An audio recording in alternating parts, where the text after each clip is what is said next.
Well, turn in your Bibles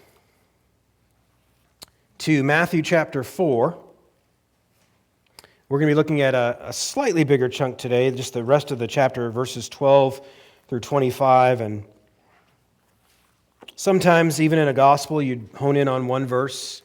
Sometimes a parable is even a smaller thing. In this case, because Matthew spends so much time unpacking what the kingdom is like, whether it's in parables or other examples or healings, he's just getting started. And so he's giving us a big picture, general description of the kingdom. This is God's word, and God's word is inspired by the Holy Spirit. It has no errors in it whatsoever. It is the only final authority for all that we are supposed to believe and do. And so be addressed by God as you hear these words from Matthew chapter 4, starting in verse 12. Now when he heard that John had been arrested, he withdrew into Galilee. And leaving Nazareth, he went and lived in Capernaum by the sea, in the territory of Zebulun and Naphtali, so that what was spoken by the prophet Isaiah might be fulfilled. The land of Zebulun and the land of Naphtali, the way of the sea beyond the Jordan, Galilee of the Gentiles. The people dwelling in darkness have seen a great light. And for those dwelling in the region and shadow of death, on them a light has dawned.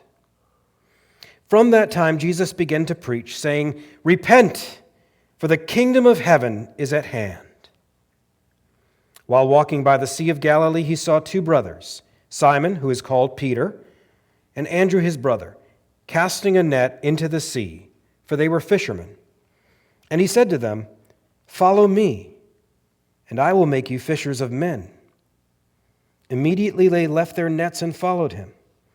And going on from there, he saw two other brothers, James the son of Zebedee, and John his brother, in the boat with Zebedee their father, mending their nets, and he called them. Immediately they left the boat and their father and followed him.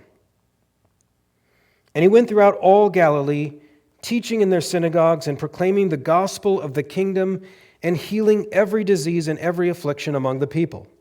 So his fame spread throughout all Syria, and they brought him all the sick, those afflicted with various diseases and pains, those oppressed by demons, epileptics and paralytics, and he healed them. And great crowds followed him from Galilee and the Decapolis, and from Jerusalem and Judea, and from beyond the Jordan. Let's pray. Father, we thank you for your word and for this gospel of the kingdom. We pray as you teach us by your Holy Spirit. There is much good news, and all of it is to be found in your Son, Jesus Christ. And as we contemplate all the things about your gospel, that we would take seriously that this gospel is also giving to us a kingdom, that your Son will reign and rule over all things, and that is good news.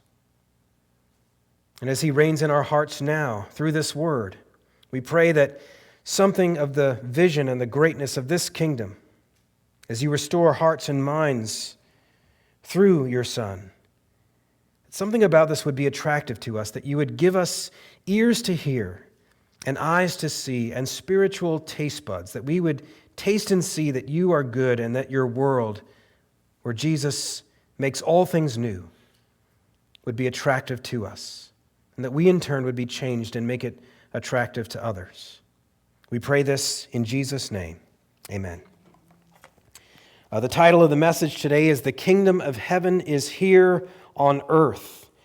The kingdom of heaven is here on earth. Now, since I don't have this in my notes, let me say it now.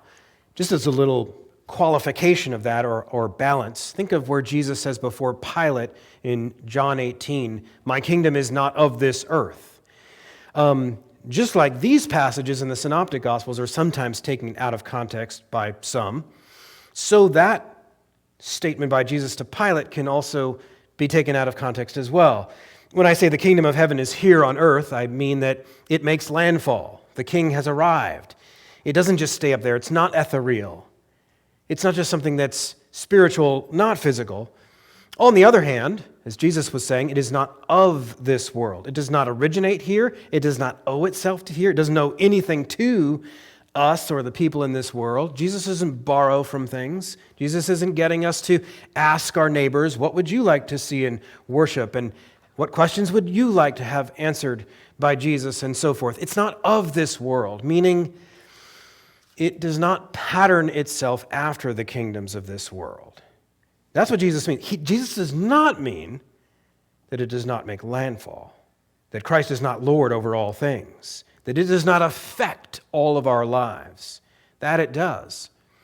So we have to see that in some way the kingdom of heaven is here on earth. Now, what's the setting for this? What's the background? Well, it tells you John has been imprisoned, and that became the occasion for Jesus departing to Galilee. But in God's timetables, it was to fulfill his plan.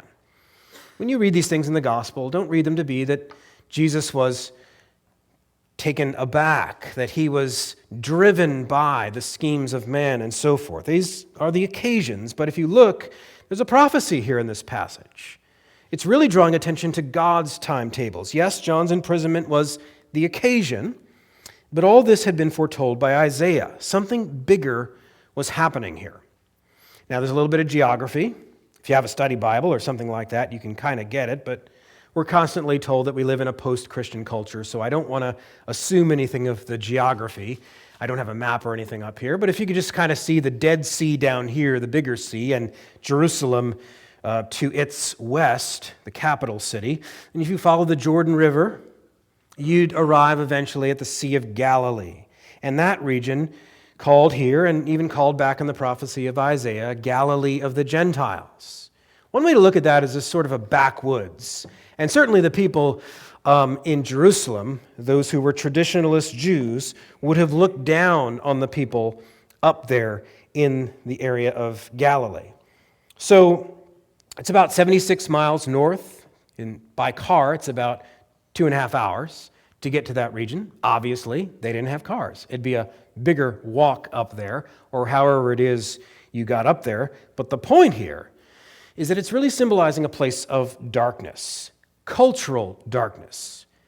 Yes, it was part of Israel, but the only reason there were Gentiles there was because of how Israel had long ago failed to kick out the pagans. And then, of course, because they had broken the covenant in so many ways, then God had the Assyrians come in and destroy the northern kingdom.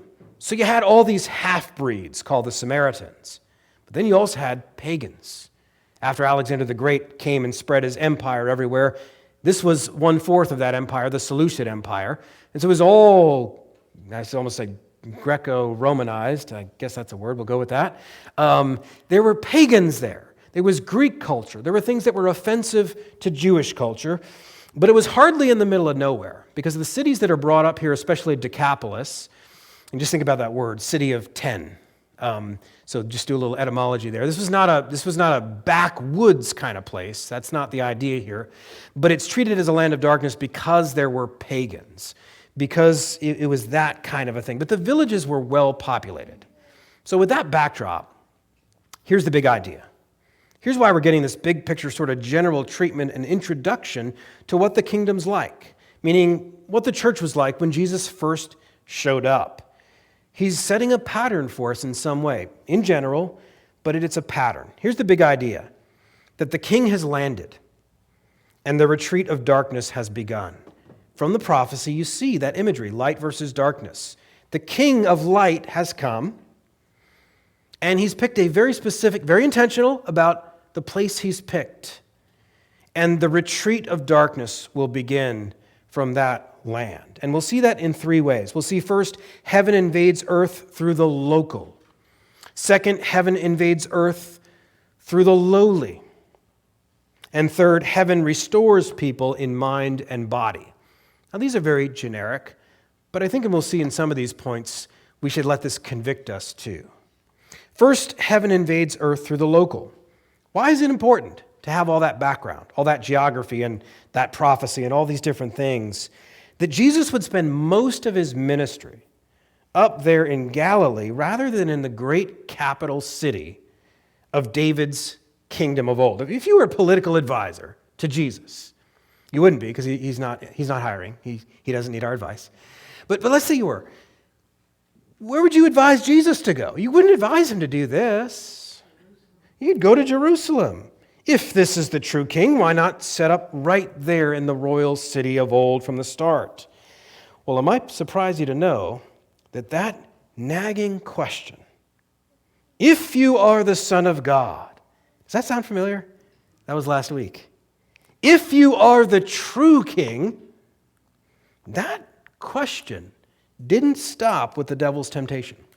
Might surprise you to know that even Jesus' brothers, who John's gospel tells us at first did not believe, they brought up this very thing to him. They made themselves Jesus' first political advisors. In John chapter 7, verses 3 and 4, it says this, "So his brothers said to him, 'Leave here and go to Judea, that your disciples also may see the works you are doing. For no one works in secret if he seeks to be known openly. If you do these things, show yourself to the world.'" Sounds a lot like Satan's temptation last week. A little bit milder form, subtle. But I imagine that the brothers of Jesus required the most amount of humility of all at the time of their conversion. They had to eat some humble pie more than anybody else, if you think about it. But at any rate, mere geography or the fear of man, none of these things explain Jesus' choice here of places to set up ministry. Fact of the matter is, Herod was ruler over both lands. From a human perspective, Herod could have squashed him up there as easily as he could have squashed him down in Jerusalem, if you were looking at this purely from a human perspective. And so Jesus was up to something a lot more than simply a momentary escape because John had been imprisoned. One commentator points to the judgment against Israel. If you're looking for why this prophecy of Isaiah coming in when Jesus just moved just because he was escaping because John had been imprisoned. So this commentator says, well, it's because the dawn, namely the dawn of light in the Isaiah prophecy, it's because that dawn doesn't happen in Judah. Instead, day dawns far away in the land of Zebulun and Naphtali. But there's a punchline here for us when we don't think that God is doing something big because it's local. Even the word local, right now, this is human nature. But American culture has put this on hyperjet. We are suspicious of the local. Nothing happening here. We need something big. We need something out there. We need something high up. But locality is not about the ideal. 10 years ago, there was this thing called missional theology. It was all the rage for church planters. I got an earful of it all the time. And it stressed that what you really need to do is you need to find your tribe. You need to find your people. You need to find your demographic. It's what the older generation, the seekers in the 70s, 80s, and 90s would have just called your target audience. It's marketing. You find the group that you can most easily sell this. Well, I don't want to say sell, but target this too. But the truth is, your target and my target is really just wherever you land. You're just an arrow in the bow of the Lord. And, I know it sounds cliche and goofy sometimes, but bloom where you're planted. That's your target. That's your mission field where God has put you. Notice the parenthetical phrase here in verse 13, and leaving Nazareth. It's interesting that he puts it there. He doesn't explain what he means. Luke does. Luke draws out that what happened there before he got to Capernaum by the sea was that Jesus was rejected by his hometown, Nazareth. So if you read Luke 4, you'll see that. If we're just doing things naturally, well, Jesus, just start with your own family, the people that grew up, the people that, they saw you work all these miracles and all that stuff, and no, that didn't happen. And so he was rejected by the people that you would think would have known him the best. And so Matthew just picks up the action there in verse 13 with, he went and lived in Capernaum by the sea. Middle of nowhere.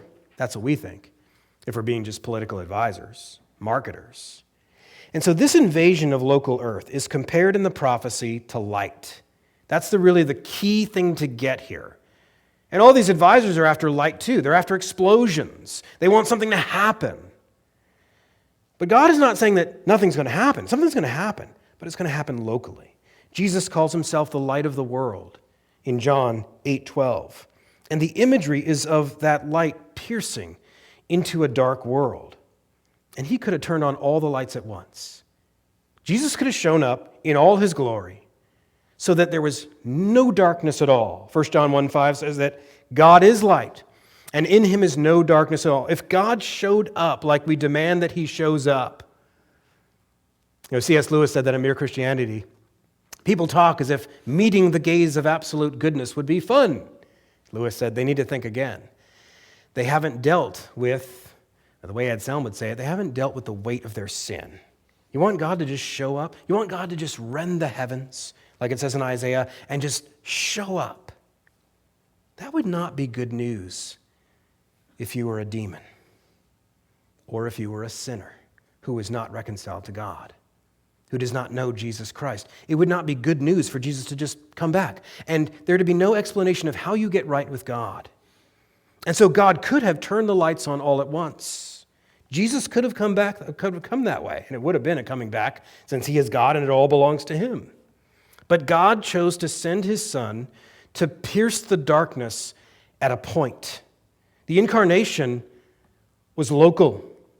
It was a little place called Capernaum by the sea. And what we're going to see here is that this is God's way, mercifully. It's a good thing that this is his way. A local light invasion. Already Jesus had been rejected. Already John had been imprisoned. So what does Jesus do? Does he dial back the message? He's making the mission local and small in this place. So he'll make the message small. He'll be humble. He'll be all these different things that we might have in mind. But it is the exact same gospel that John the Baptist preached, and we saw it last chapter. He says in verse 17, "Repent, for the kingdom of heaven is at hand." This is part of our gospel message. Repent, for the kingdom of heaven is at hand. Now, it's not the gospel content in the same way that that's what you're putting your faith in, how well you repent. That's not the point. But if we don't say, you need to turn to the King, you need to understand that God is sovereign, that Jesus is Lord over everything, he has a claim over your life, and you need to apologize for everything you ever thought was the real world and everything you ever wanted to be. That's all the rebellion against God. That's all what needs to go. You need to turn to Christ and give your whole life to him. Here we see Jesus starting to build his church, as it says in Matthew 16:18. This is his church, and he's building it his way. So whether it's him in the Gospels or whether it's one of his apostles who get things started, it is always local. Who are the letters of the New Testament written to? Local churches. And so it is down to our day. Each local church is an outpost of the kingdom, as one Christian put it, so that the only world that will ever last is the one that's being set up right here in every local church, just like this one. And I know the challenge to that, the basic psychological challenge to it. There's no good challenge to it in our minds, but it just doesn't feel. This is the invasion of the new world, huh? This is what we're tempted to say. That can't possibly be the case. Heaven has invaded, as it's continuing to colonize in every single instance of the local church. It is a local opening up of the new world. And you go anywhere in the Bible and anywhere in church history, and that's what you see. Our problem is we don't want to wait for things. We're very impatient. And so we despise the day of small things, as it says in Zechariah. But if people knew that heaven was invading earth in every local church with no exception, provided they're a real New Testament church, provided they preach the biblical gospel, but if people knew that, they would not hesitate to come to church. They would not hesitate to come here and to help push out that light. They don't because they don't know that, or having heard it, they don't believe it. And so the challenge, if there was no other application from this passage today, the challenge would be to believe that and to start living our lives accordingly. Heaven not only invades earth through the lowly or through the local, but also through the lowly. So he does this in this local place, and he does it through lowly people, and that's the next section that we see. This is on purpose too. We look in verses 18 through 22. This is more of God's plan coming into view. Jesus does not settle for fishermen. When you're reading the Gospels, you're not to read this as though, well, that's the best Jesus could do, or, well, he could have done better, but that'll do, or something like that. No, from all eternity, he decreed there's going to be fishermen. Because this is not just going to say lowly. There's going to be a lot of imagery here. And here's the closest symmetry with Mark's gospel. Mark, in his gospel, when he brings this up, and when he brings up anything, Mark's favorite Greek word is the word euthus. And that word, roughly translated, means immediately or straight away, as the King James says it, or, those right away, instantly. And the idea of Mark's gospel is that it's very fast-paced narrative. And so every section is connected with this immediately, and then immediately, and then immediately he does this and so forth. Well, Matthew retains that word in this case. Because if there's anything that Matthew and Mark remember together, as they're looking back on Jesus when he first showed up and when he first called these disciples, what they have etched in their minds is this command of Jesus and how fast and how total those disciples, well, they weren't disciples, they were fishermen, they were dead men, they were not believers. But when Jesus said, "Follow me," how they jumped up out of those floating tombs of commerce. They had no intention that day of starting a new world with some traveling rabbi. They were making money. They were on the sea. And he says, "Follow me," verse 19, "and I will make you fishers of men." Spurgeon called this, when he was looking at this text, an imperial summons. In other words, when the king tells you to do something, you do it. And you do it right away. The power of his voice, the mood is not indifference here. They don't do it later. They don't think about it for a while. They pop up out of those boats. Peter and Andrew in verse 18, James and John in verse 21. So the response is the same. Immediately, they left the boat and their father, in John and James's case. They left their father in that case, and they followed Jesus. Now, there's a little bit of balance needed here, because when you look at that, this is one of those things that people that wrestle with assurance, they point back to as things in the Gospels, and they say, well, I'm not like that, so maybe I'm not saved. Because you're saying that this symbolizes Jesus' internal call, that he's bringing them to life. And I don't pop up out of the boat, and so maybe I'm not saved. So let's do a little bit of balance here so we don't fall to one or the other extreme. When Jesus calls internally, when he calls us effectually, so think of Romans 10:7, that faith comes through hearing, and hearing through the word of Christ. And so when Jesus says, "Get up," that causes the new birth by the Holy Spirit.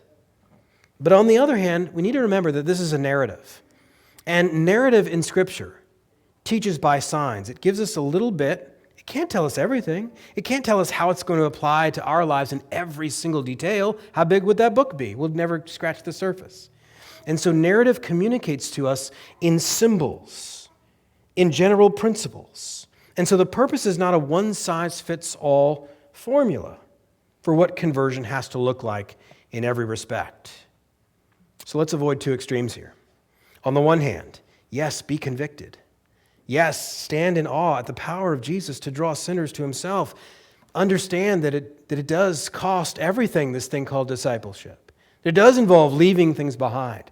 Anything that gets in the way of you and Jesus and pursuing that kingdom. Be convicted by that. Praise God for that. As surely as Christ called Lazarus out of the tomb, Lazarus had to respond. And so in the same way, it has to be immediate. It has to be total. All our livelihoods, all that we are, under the power of the King's voice. So we have to embrace supernaturalism here. But on the other hand, we want to avoid the extreme of self-condemning legalism. Understand the place in biblical narratives of teaching by signs. I mean, if you think about it, if you want to be consistent and bury yourself in legalism, why draw the line there? Why not say that every Christian has to hop out of a literal boat? That every Christian had to have started out as a literal fisherman? You say, well, no, not that. Well, okay. Well, where do you draw the line there? Okay, so there's a general principle that we're being taught here. Well, that metaphor, let's talk about that again, because I said that God chose fishermen, not just to show that I'm going to use the lowly. Think of 1 Corinthians 1, that God chose what is foolish in this world to shame the wise. God chose what is weak in this world. What is he doing? He's bringing to nothing the things that are, so that no one will boast in the presence of God. Okay, so I can see that he's choosing fishermen to show me that he could choose whoever he wants, and he's going to change the world through these lowly disciples. True, but there's actually more imagery than that. This expression, fishers of men, in verse 19, he says, I will show you, I will teach you to be fishers of men. That's going to come back in a parable of Jesus, and the imagery and the idea is actually very simple. The souls of human beings, when we get to that parable, are the fish. The net that's cast is the gospel. That is what brings in that catch of fish. But the other piece of simple grammar here that we have to get down is this idea of a disciple. What's a disciple? The actual Greek word there is the word we get the word for mathematics from, actually. It's interesting. But it's teaching. You say, well, it's more than that. It's following. It is following. And we see that very, very clearly here. But that starts with as we saw with repentance, that starts with a change of mind, a change of outlook, a change of vision. You're not going to change the way you do things and follow Jesus unless you have a change of mind, unless you have a vision and you see and you're captivated by it. And so it twice uses this expression that they followed him. So here's, you can get caught up in the same thing. Okay, so I have to follow him. I have to literally leave home and follow him. Well, hold on. So we've got to do this again with the background. In the first century, the reason they would follow them around is because first century rabbis in the ancient Near East would practice a form of teaching and a form of student-teacher relationship called the peripatetic method. And that comes from two Greek words that basically means walk around. And so they'd walk around pointing to nature and saying, just like the lilies of the field, and so on. And you'd point to some farmer, and you'd make a parable out of that seed going down, and so forth. That was called the peripatetic method. And so if you were going to follow that teacher, you literally followed him. You walked around with him. The Bible is not telling you that you need to sell your home and literally follow some teacher. Okay, that part of it is circumstance and cultural.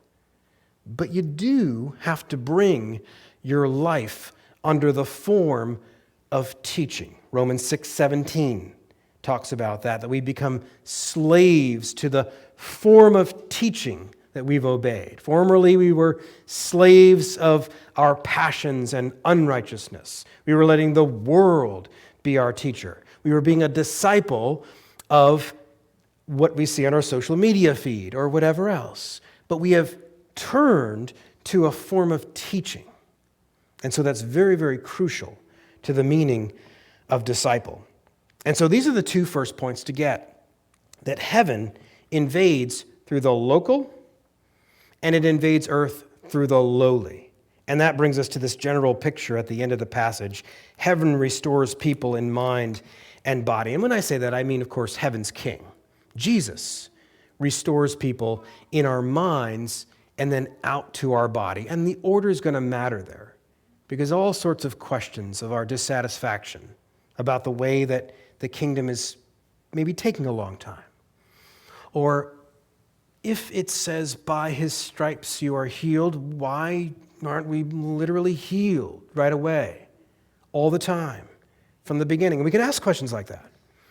And part of what he's doing here is he's giving us a general picture for how his new world starts to grow in this world. And we see that in verses 23 through 25. This is what the kingdom is like. This is the normal activity of the kingdom of heaven, setting up the new world right in the middle of the old world. When you're in church, when you're together with other Christians, when you're hearing preaching and you're taking the sacraments and practicing church discipline and all these different things, what you are witnessing is the new world being set up right in the middle of the old world. And if we struggle believing that, this passage is for you. This is why we are presented with this. This is a general big picture. And if we want to know what disciples do, then it makes sense to look to Jesus, who first models this to his disciples. Now, we don't do everything that Jesus did.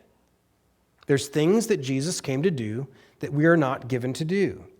For example, in Mark 10, when the disciples are arguing with each other about who's going to be the greatest in this kingdom, and Jesus uses this imagery that if you want to be great, you must become like a servant. And he's telling you what you must do. And he says at the tail end of that in verse 45 of Mark 10, "For even the Son of Man came not to be served, but to serve and to give his life as a ransom for many." So let me ask you a question. Which of those do you copy? The Son of Man came to serve and to give his life as a ransom for many. Do we copy anything there? Copy something. Serving. Giving your life a ransom for many? No. That's Jesus. That's the atonement. Okay, but there are some things that we copy in the life of Jesus. First of all, there's three things here in these verses. First, there's the restoring of human beings that begins with the mind. It begins with teaching. You ever wonder why God sent Jesus to teach at all? You ever just say, well, if you're, and you start doing the devil thing again. If you're the Son of God, well then, why are you even pausing to teach? Let's just get right to it. Let's just heal everything. Let's just snap and just the lights go on and all evil people go away and all that good stuff. Well, think about this for a moment. Not only does Matthew mention teaching before the healing, verse 23, he went throughout all Galilee, teaching in their synagogues. But it's even more pointedly singled out by Mark in this same section, in Mark 1:38. Because what he's doing there is he's contrasting. All the people are bringing all these people to be healed. Jesus is healing all these people. He's doing that. But then he withdraws. And in Mark 1, it says the disciples start to look for him. Why are they looking for him? Because they want to say, hey, there's more people to heal. There's more stuff to fix. And what does it say? Jesus said to them, "Let us go on to the next towns, that I may preach there also. For that is why I came out." Now that's very interesting. If you could restore everybody's total person, and especially the more obvious problems with the body, why not just start there? But Jesus makes a point to lead with teaching. He's called the Word in John 1:1. He tells us that when we're put back together or when we're sanctified, it's by the Word, John 17:17. He just defeated the devil in the desert showdown last week, remember? By the Word. The Word created the old world. Psalm 33:6, "By the word of the Lord the heavens were made." So what do you think he uses first to create the new world? Same word. But though he could do that all at once, he models for us how to do that one word at a time. But then you have the second part, not just teaching, but preaching. And so in verse 23, this message is called the gospel of the kingdom. Now, there's interesting studies you could do about the difference between preaching and teaching. And there's different Greek words for them, and that's actually one of those word studies that's actually helpful. It actually tells you things about the church and how to preach and how to teach, how to listen to it, and how to realize that this is God's way of shaping his church. Let's think about it this way, if you want a difference between teaching and preaching. Think of the difference in the domain of a king between the person who trains the young royals to take their thrones one day. He's the teacher in the court, versus the person who marches onto the battlefield and delivers the king's terms of peace to the enemy if they will lay down their arms. And think about Ephesians 6. One of the names for the gospel is the gospel of peace, right? Why is that? It's because we're at war with God. And so Christ is our peace. And the gospel is delivering the terms of peace. You're warning the people in the world that if they don't lay down their arms, our king is coming back to destroy this place and you. But he offers you not just peace like the end of warfare, but shalom, total peace, total restoration of all things, a whole new world, everything that is beautiful and good. That's the difference between teaching and preaching. And that starts to explain why this gospel here is called the gospel of the kingdom. If there's nothing else you remember from this passage, focus on this for a second. Gospel of the kingdom. There's bad things you can do with this. And I think maybe the reason people don't pay attention to it, if you're a conservative, evangelical, Bible-believing Christian, is that you heard the story of how 100 years ago and so forth, liberals had this social gospel. And there was this thing called kingdom now theology. It was a kingdom without a king, right? It was a Christ without a cross, and all these different things, liberalism. And so when I hear gospel of the kingdom, one of the things you may hear is just that sort of, okay, so the churches are just going to join with the world in making the world a better place or something like that. And so you don't want that, and so you just kind of ignore these things in the text. Well, it isn't that. It starts with teaching and preaching the gospel. This kingdom is not for those who are outside of Christ. It's only for those who believe in Jesus Christ and have repented for their sins. But it is a kingdom. He offers us a kingdom. Where do we see this being proclaimed, if we're honest, in our churches today? Unfortunately, if we take that attitude and we shy away from this, then we will give this message to the liberals. We'll let all the liberal churches or the emergent churches or the social justice churches or whatever else they want to call themselves, we'll let them tell us what the gospel of the kingdom is. And I don't like those prospects, so I want to ask, what is this gospel of the kingdom? Well, one commentator looks at this phrase, and he breaks it into 4 pieces of good news, and he uses texts of Scripture to show each of them. This means at least 4 things. First, God's kingship, his rule or sovereignty, recognized in the hearts and operatives in the lives of his people. So God's kingship, his sovereignty, that he has a king, Jesus Christ, and he's over all. Secondly, that affects their complete salvation. And that's the part of the gospel that we tend to focus on. The forgiveness of sins, justification, being accepted by God, and so forth. Their constitution as a church, that when he saves us into a people group. That we're not just one with Christ in union with him, but because of that, it's part of what communion's about, is we're also one with each other. We're one body, and that's a good thing. And finally, a redeemed universe, so that he actually gives us a whole world. And so later in this gospel, in Matthew 25:34, it says, "Come, you who are blessed by my Father." This is God on the last day to his people. "Come, you who are blessed by my Father, inherit the kingdom prepared for you from the foundation of the world." So let me ask you, do you think that'll be a good news moment? Do you think that'll be really good? I think it will. And so that is part of the good news, the gospel of the kingdom. Then there's a final action here in this passage. Teaching, preaching, the gospel of the kingdom. And then it says in verse 23, healing every disease and every affliction among the people. And so before we get to questions like, well, what's the place of healing today? First, let's see that these are signs of the kingdom. These are miracles. I mentioned a couple weeks ago the Greek word for miracles just means signs. So yes, it's supernatural. Yes, God is invading this world and he's doing something amazing. He's not just flexing his divine muscles and showing us who he is.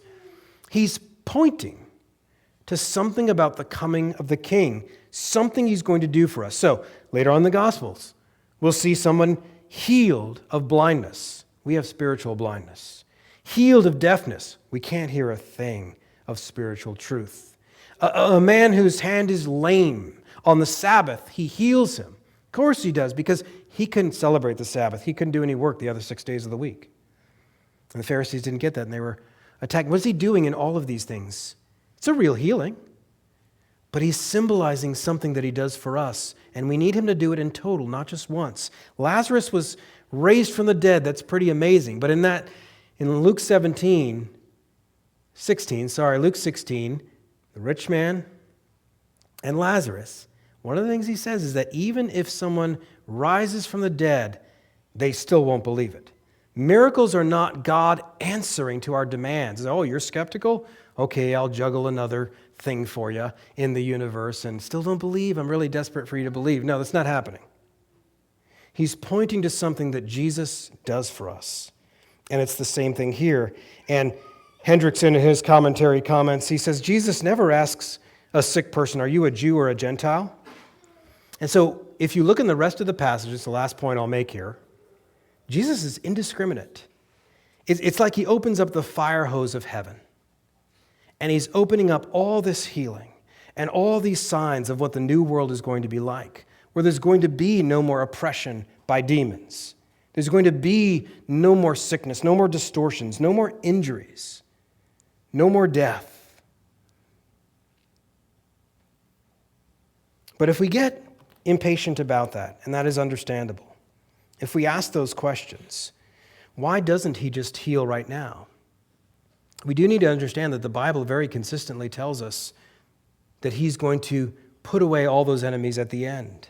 It's a very important verse in 1 Corinthians 15, where Paul is telling us about the progress of Christ's kingdom. And then at the end, when Christ returned, listen carefully to God's program in 1 Corinthians 15, 23 through 26. He talks about the resurrection, and he says, "But each in his own order.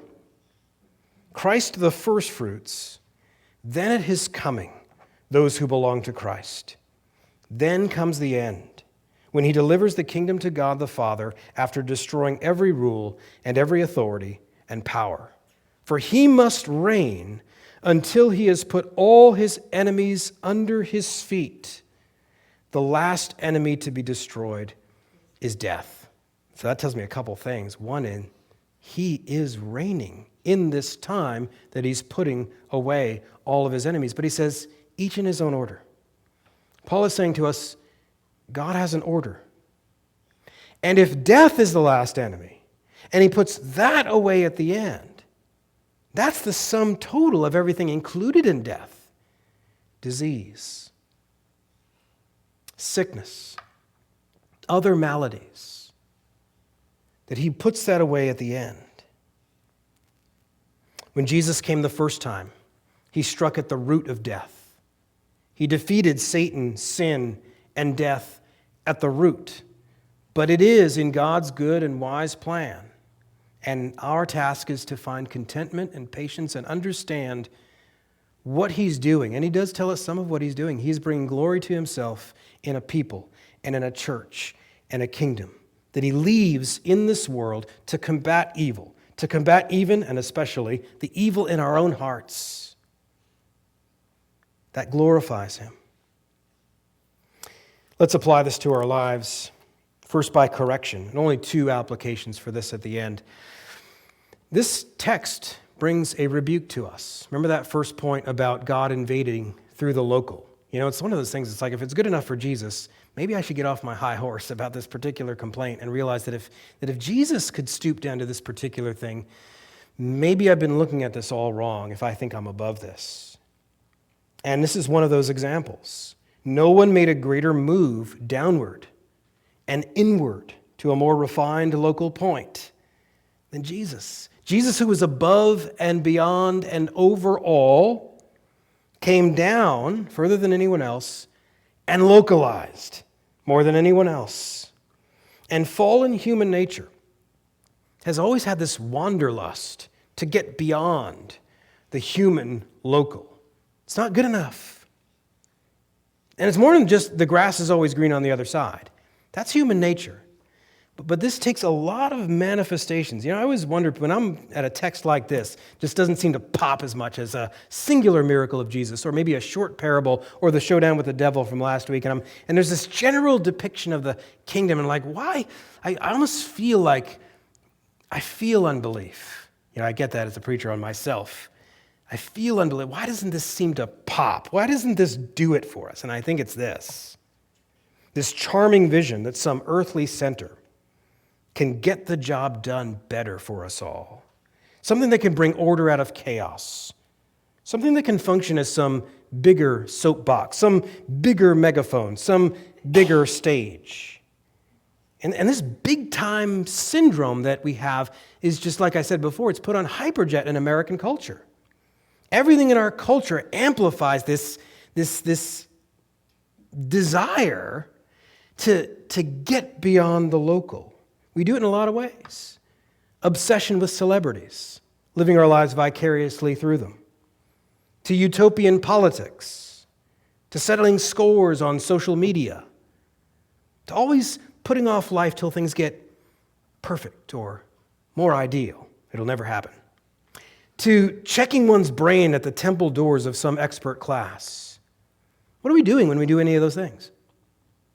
In all of those things, what we're doing is we're farming out the image of God. We're abdicating our personal responsibility to glorify God in the things that He's actually given to us, and we're coveting some bigger stage, some more general, some more universal thing where things can really get done.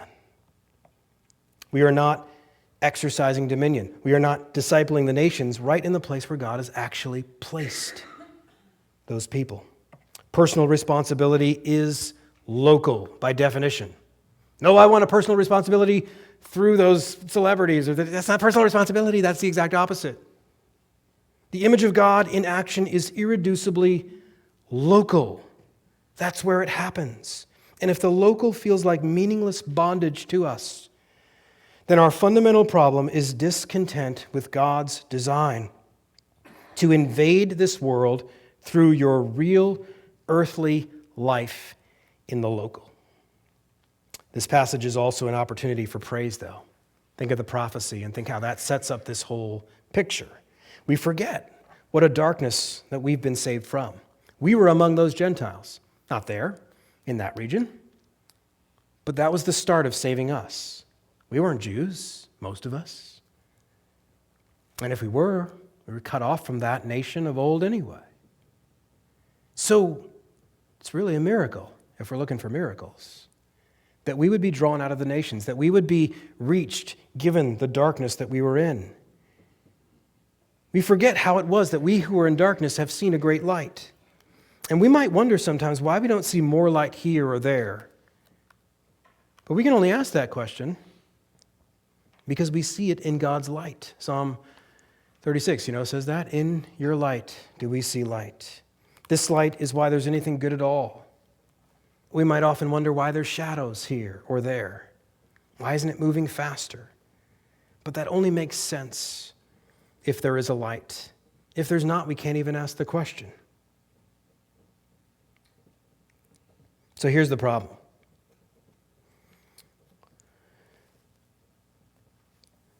We need a kingdom.